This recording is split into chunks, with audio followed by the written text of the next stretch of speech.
Hello, CR faculty. My name is Andrew Nichols with Student Accessibility Support Services, affectionately known as SAS, formerly known as DSPS, and today I am going to give you a brief walkthrough of our new Accommodate data management system. The system does a lot. I won't go into all these details, but suffice it to say that it meets nearly all of our needs for student files, reporting, scheduling, and delivery of accommodations. We are still piloting the system, so bear with us as we work out a few bugs here and there, but we're very excited to launch this to all of you this semester, as it will greatly improve upon our previous system of paper and email delivery of these accommodations to you. Some of you may have already been receiving these emails alerting you that a new support services agreement for a student enrolled in one of your courses has been delivered. This is an example of one of the emails that I have received for a student enrolled in the Light Center. You can see that I have crossed out the student name, but normally you would see the student name, the course they're enrolled in, and the link to sign in to Accommodate. Accommodate uses CR's single sign-on, so if you are already logged into your Redwoods account, clicking that link will take you directly to the Accommodate system. Otherwise, you would have the additional step of signing into your CR account before you can access the letter. So again, you will receive one of these emails each time there is a new letter awaiting you. In addition to clicking the link from the email that we send you, there are several other ways to access Accommodate. On this slide, there is the direct link if you want to save that on your browser bookmarks for easy access as needed. You can also access the Accommodate link by going through your MyCR portal as shown here. Once you go to your My Apps page, if you're not already signed into your Redwoods account, you'd have to sign in before you can view all of these. But at the bottom of your apps, you will see one for Simplicity Accommodate. So you can click that as well as one option to access the Accommodate system.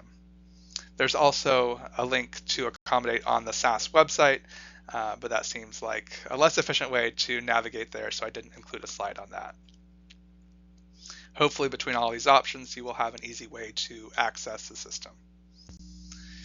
Once you click on the link or app or bookmark, and once you've signed into your Redwoods account, if you weren't already, you will need to select the faculty button shown here.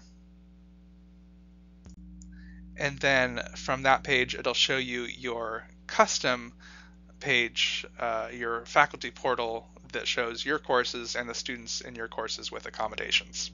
So you can see here, this is a screenshot from my own Accommodate faculty page showing students enrolled in the Light Center who have accommodations.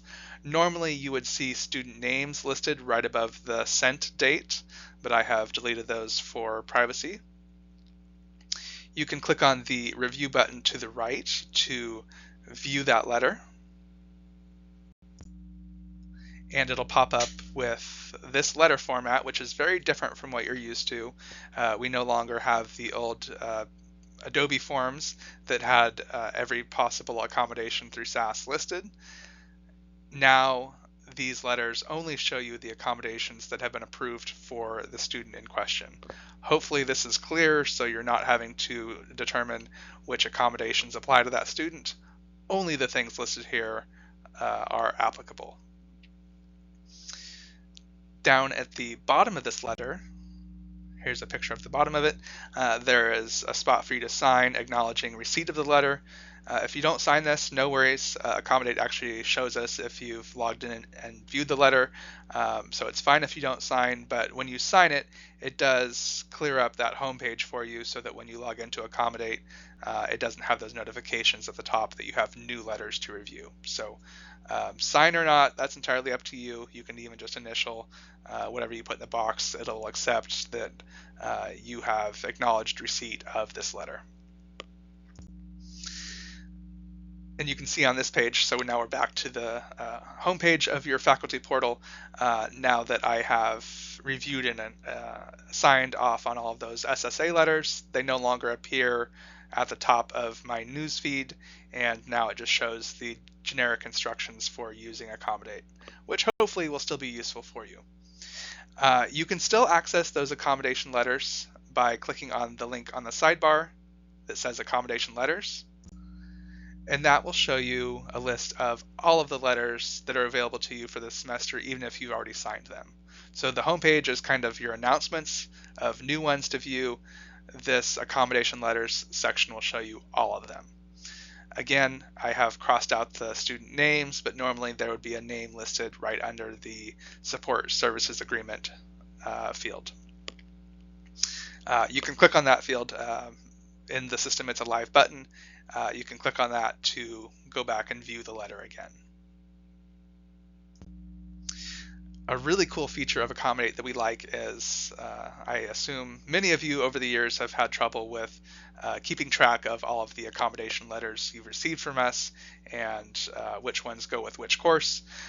So a really neat feature of Accommodate is it sorts that for you. So if you click on the courses link to the left, that will show you the current courses for the semester.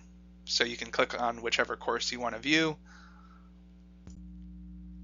And then the landing page for that will show you the course details, which aren't relevant. You probably don't need to come in here to check when your course meets or where.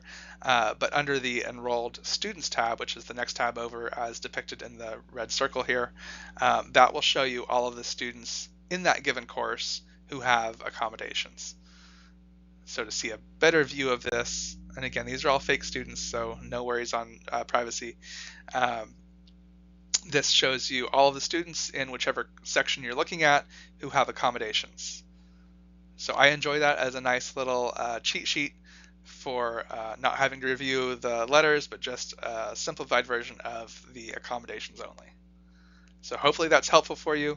We're very pleased that the system goes to this level of tracking so that we don't have to, as instructors, make the effort of managing all of these accommodation letters that we receive throughout the term. Please note that the list of students will update as additional support services agreements come through. As always, those letters can come through at any point during the semester, including during the final week of the semester. Each time you get one, you will have a new email alerting you, and the information in your portal here will update with the new student accommodations. So just keep an eye on that. And then it's also come up before where people have questions about what the accommodations on the letter mean. You're always welcome to reach out to SAS for clarification on that.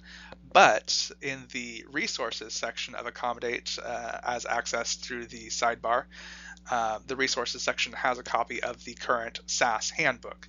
So if you want to open that, you can view all sorts of information about our program and services and how to refer students to us, etc. But that handbook also has definitions of what the accommodations mean.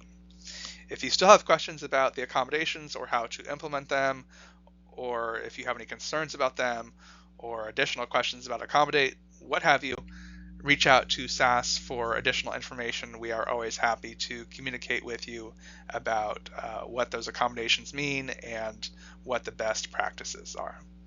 Thank you for listening. I hope this has been helpful. And again, Accommodate is brand new for us all, so we will continue to figure out best practices for navigating it. If you have any issues with Accommodate, please reach out and let us know. Thank you.